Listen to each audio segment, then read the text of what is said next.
Sign A is equal to 3/4 হলে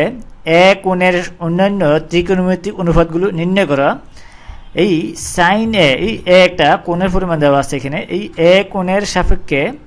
এ কোণের পরিমাণ দেওয়া আছে সাইন এ 3/4। এখানে 3 হচ্ছে লম্ব, এই লম্ব বাই অতিভুজ, আমরা sine theta is equal two জানি এই লম্ব বাই অতিভুজ। তাই ওই হিসেবে যদি আমরা ত্রিভুজটা অঙ্কন করি, তাহলে আমরা এই এ কোণের সাপেক্ষে, এটা যদি এ কোণ দ্বারা হয়, এটা হচ্ছে কি এ কোণ, আমরা যদি এটাকে ধরি এ কোণ, তাহলে এই এ কোণের সাপেক্ষে এটি একটি সমকোণী ত্রিভুজ, তাহলে এটা হচ্ছে কি লম্ব, এটা এই সিবি হচ্ছে লম্ব এই এ বি এর উপর। তাহলে এই আমরা জানি এই sine A is equal to 3/4,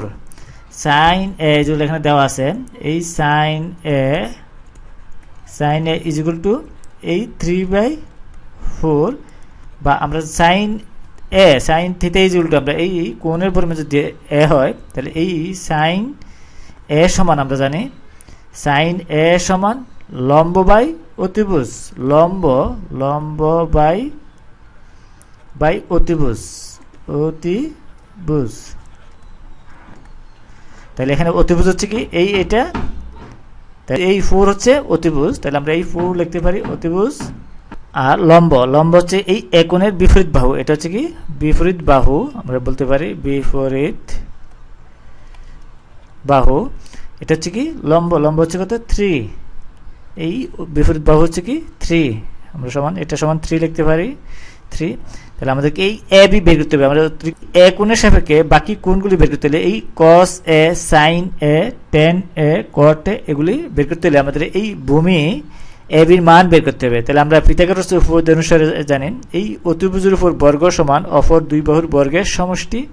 এখান থেকে আমরা কি করব, এই এ বির মান বের করব। তাহলে আমরা জানি এই এসি স্কোয়ার সমান এ বি স্কোয়ার, এই এ বি স্কোয়ার প্লাস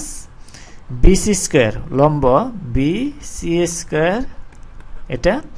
বা এটা থেকে যদি আমরা এই এ বির মান বের করতে হবে, এই এ বি স্কোয়ারটা আমরা যদি বামে রেখে দিই পক্ষান্তর করে, তাহলে এই এ বি স্কোয়ার সমান আমরা লিখতে পারি এ বি স্কোয়ার সমান এই AC square minus BC square,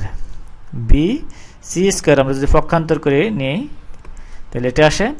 সুতরাং এই এ বি সমান আমরা লিখতে পারি এ বি, বা এটা সমান বা আমরা লিখতে পারি এই এ বি সমান এই উভয়দিকে যদি আমরা বর্গমূল করি তাহলে এটা আসে এ বি আসে, এই এদিকেও আমরা বর্গমূল করলাম, তাহলে এই এসি স্কোয়ার মাইনাস বি, এখান থেকে আমরা এ বির মান পেয়ে যাব সমান আমরা লিখতে পারি, আমরা যদি বর্গমূল লিখি এই বর্গমূল এই এসি স্কোয়ার হচ্ছে 4 স্কোয়ার মাইনাস এই বিসি স্কোয়ার হচ্ছে 3 স্কোয়ার হবে সমান আসে, আমরা যদি লিখি 16 মাইনাস 9 সমান আসে √7। তাহলে এই এ বির মান আমরা পেলাম, এই এ বির মান পেলাম কত √7, বা ভূমি বা সন্নিহিত বাহু √7 বা সন্নিহিত বাহু। তাহলে আমরা যদি এখন cos a বের করি, এই এ কোণের সাপেক্ষে অন্যান্য ত্রিকোণমিতিক অনুপাতগুলি বের করতে বলা হয়েছে আমাদেরকে, যেহেতু সাইন এ দেওয়া আছে এখান থেকে আমাদেরকে কি করতে হবে অন্যান্য ত্রিকোণমিতিক অন্যান্য অনুপাতগুলি। তাহলে আমরা লিখতে পারি এই cos a এই এ কোণের সাপেক্ষে সমান আমরা লিখতে পারি এই ভূমি বাই সন্নিহিত বাহু বাই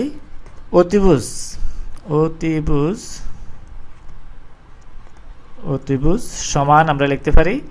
সমান আসে এই সন্নিহিত বাহু হচ্ছে কত √7 সন্নিহিত বাহুর মান, আর অতিভুজ হচ্ছে 4। তাহলে এভাবে আমরা অন্যান্য যদিগুলো বের করি